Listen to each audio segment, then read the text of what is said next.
Tahukah engkau bagaimana Rasulullah SAW berhijrah? Pada saat itu, tepatnya tanggal 2 Rabiul Awal pada tahun ke-13 kenabian atau 20 Juli pada tahun 622 Masehi. Ketika perjalanan panjang dakwah Rasulullah sudah terlampau berat, akhirnya Allah memerintahkan beliau untuk berhijrah dari Mekah ke Madinah, yang kala itu masih bernama Yasrib, sebagaimana diwahyukan dalam Al-Quran surat Al-Anfal ayat 30, yang artinya, dan ingatlah ketika orang-orang kafir Quraisy memikirkan tipu daya terhadapmu Muhammad untuk menangkap dan memenjarakanmu atau membunuhmu atau mengusirmu. Mereka membuat tipu daya dan Allah menggagalkan tipu daya itu. Allah adalah sebaik-baik pembalas tipu daya. Tapi bukannya mudah beliau pergi berhijrah, namun masih dihantui oleh pengejaran kaum kafir Quraisy, sehingga beliau memutuskan untuk mengambil arah lain menuju Madinah. Kemudian beliau bersembunyi di Gua Thur bersama sahabat tercintanya, yaitu Sayyidina Abu Bakar As-Siddiq. Gua yang kecil dan sempit, namun itu semua hanya untuk mengelabui pengejaran kaum kafir Quraisy.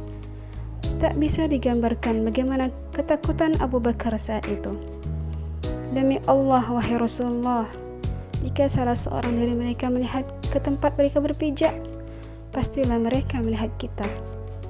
Namun Rasulullah pun berkata, "Wahai Abu Bakar, apakah kau mengira bahwa kita hanya berdua? Ketahuilah yang ketiganya adalah Allah."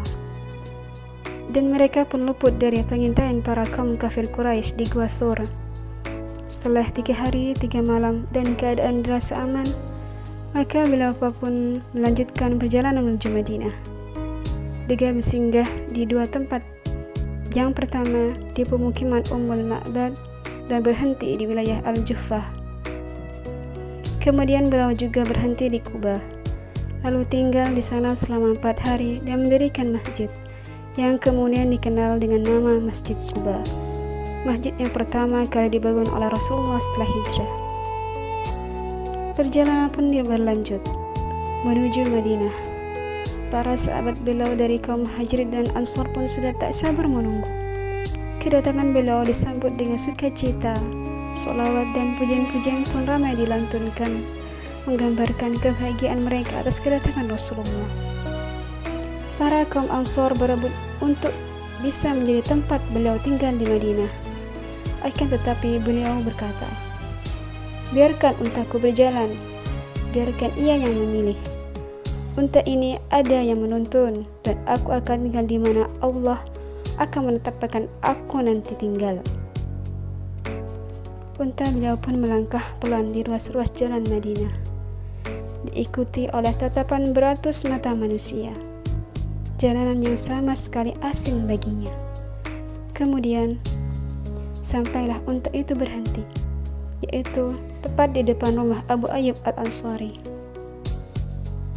yang pada akhirnya tempat itu menjadi rumah beliau, sekaligus nantinya juga akan didirikan menjadi Masjid Nabawi, masjid yang tetap megah berdiri hingga saat ini.